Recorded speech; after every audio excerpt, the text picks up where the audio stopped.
தேவனுடைய பரிசுத்த நாமத்திற்கு மகிமை உண்டாவதாக. அந்தரங்கத்தில் பார்க்கிற உன் பிதா, அந்தரங்கத்தில் பார்க்கிற உன் பிதா தாமே உனக்கு வெளியரங்கமாய் பதிலளிப்பார்.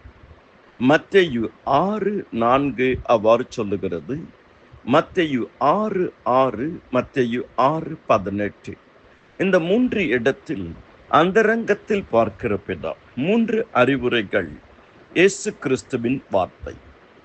முதலாவது, நீயோ தர்மம் செய்யும் பொழுது, உன் தர்மம் அந்தரங்கமாய் இருப்பதற்கு உன் வலது கை செய்கிறது, உன் இடது கை அறியாதிருக்க கடவது. அந்தரங்கத்தில் பார்க்கிற பிதா வெளியரங்கமாய் பதிலளிப்பார். தேவன் தான தர்மமும் நன்மை செய்வதையும் மிகவும் பிரியமாய் இருக்கிறார். அன்றியும் நன்மை செய்யவும் தான தர்மமும் பண்ண மறவாதிருங்கள். இப்பேற்பட்ட பலிகளின் மேல் கர்த்தர் பிரியமாய் இருக்கிறார். ஏழைக்கு இறங்குகிறவன் கர்த்தருக்கு கடன் கொடுக்கிறான், கர்த்தர் அதை திரும்ப கொடுப்பார். இயேசு நன்மை செய்கிறவராக சுற்றித் திரிந்தார். நாம் செய்யக்கூடிய நன்மை, தான தர்மம் எல்லாம் அந்தரங்கத்தில் பார்க்கிற பிதா வெளியரங்கமாக பதிலளிப்பார்.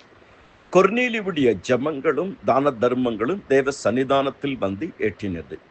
இரண்டாவது, நீயோ ஜெபம் பண்ணும் பொழுது, மத்தேயு 6:6.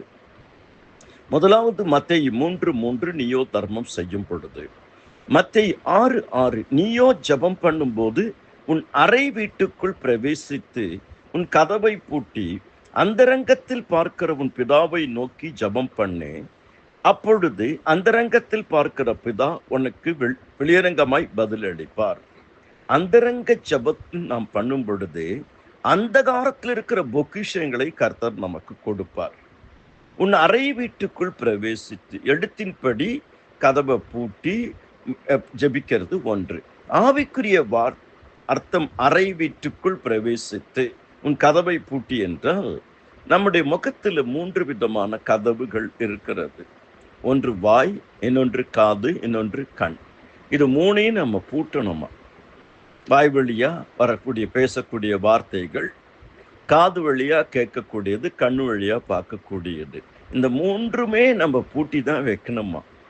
அப்ப இது 3லேருந்து தான் மெசேஜ் ஒன்று மூளைக்கு போகும், இல்லைன்னா இருதயத்துக்கு போகும். கர்த்தருக்குள் அருமையானவர்களே, அந்தரங்கத்தில் பார்க்கிற பிதா, ஜபம் ஜபம் ஜபம், ஜபமே ஜெயம். மூன்றாவது, நீ உபவாசிக்கும் பொழுது மாயக்காரரை போல முகவாடலாய் இராதையுங்கள். அவர்கள் உபவாசிக்கிறதை மனுஷர் காணும் பொருட்டாக தங்கள் முகங்களை வாட பண்ணுகிறார்கள். அவர்கள் தங்கள் பலனை அடைந்து தீர்ந்ததென்று மெய்யாகவே உங்களுக்கு சொல்லுகிறேன். நீயோ உபவாசிக்கும் பொழுது அந்த உபவாசம் மனுஷர்களுக்கு காணப்படாமல் அந்தரங்கத்தில் இருக்கிற உன் பிதாவுக்கே காணப்படும்படியாக உன் தலைக்கு எண்ணெய் பூசி முகத்தை கழுவு. அந்தரங்கத்தில் பார்க்கிற உன் பிதா உனக்கு வெளியரங்கமாக பதிலளிப்பார். மத்தேயு 6:16-17.